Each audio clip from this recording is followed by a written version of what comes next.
So, what does real AI integration look like from a client facing experience? Um, Good question. For me, here at Collective, we implemented something called the data formula. And that data formula really helps you prepare for AI and putting a roadmap in place for you. So the data formula, the D stands for data, A stands for alignment of processes. T is basically getting your team on board with utilizing AI. And that final A is the automation, which is where AI comes into play.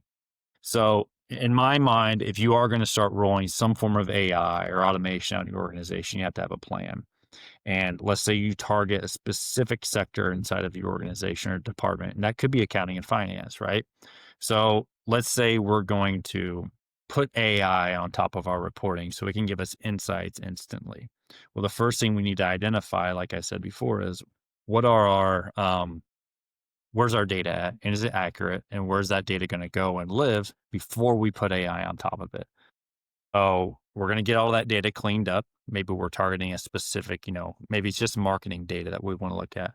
So we're going to get our marketing financial data all cleaned up and then we're going to drop it into a location. The next step we want to do is we want to look at our processes. What are all of our processes, one, to keep our data clean?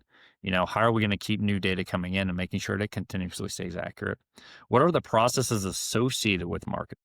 Or with finance so that we can understand this is how ABC company does business.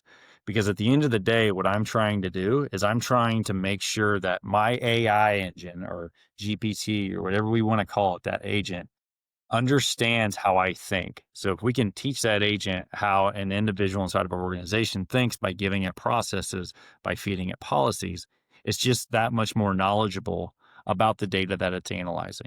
Right. So if it knows that we're only allowed to spend $10,000 per month on certain marketing activities, and then it fluctuates and goes up and down, and there's reasons for that, then that helps it understand what type of insight to give us. If it runs a marketing trend and says you should not spend any money in January, you should take that $10,000 and spend all $30,000 in March because this is when you get your most client acquisition based upon the trends of the last 10 years, 5 years, what have you, but you're giving it all this information so that it thinks like you and it doesn't actually just look at the data. So that's kind of where the alignment of processes and policies come into play.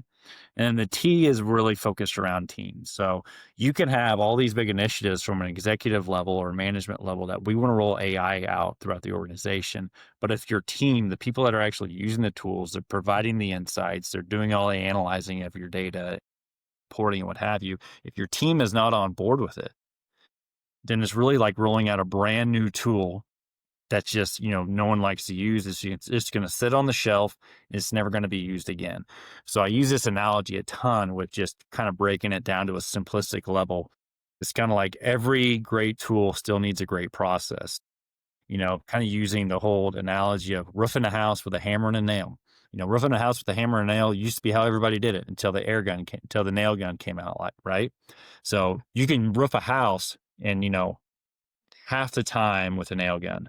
But if your crew doesn't know how to use that nail gun, and they're not willing to adopt it because they're stubborn and, this is the way we've always done it type of approach, that nail gun's it's probably going to take you twice as long rather than half the time than a hammer and a nail. So we have to do the due diligence to get our team trained up on AI, to show them the importance of it and how it's going to improve their lives so that once we get to that point and then we're ready to turn that tool on and utilize it, they're like, this is great. This is what we've been waiting for. And now that accounting and finance department is now your poster child inside the organization, right? So you can then replicate that across other departments and do the same thing, hopefully with that same process, getting your data right, getting your processes aligned, getting your team there, and then turning on the AI piece, that automation that's going to make your life easier, make your company more efficient, and at the end of the day, improve that bottom line number.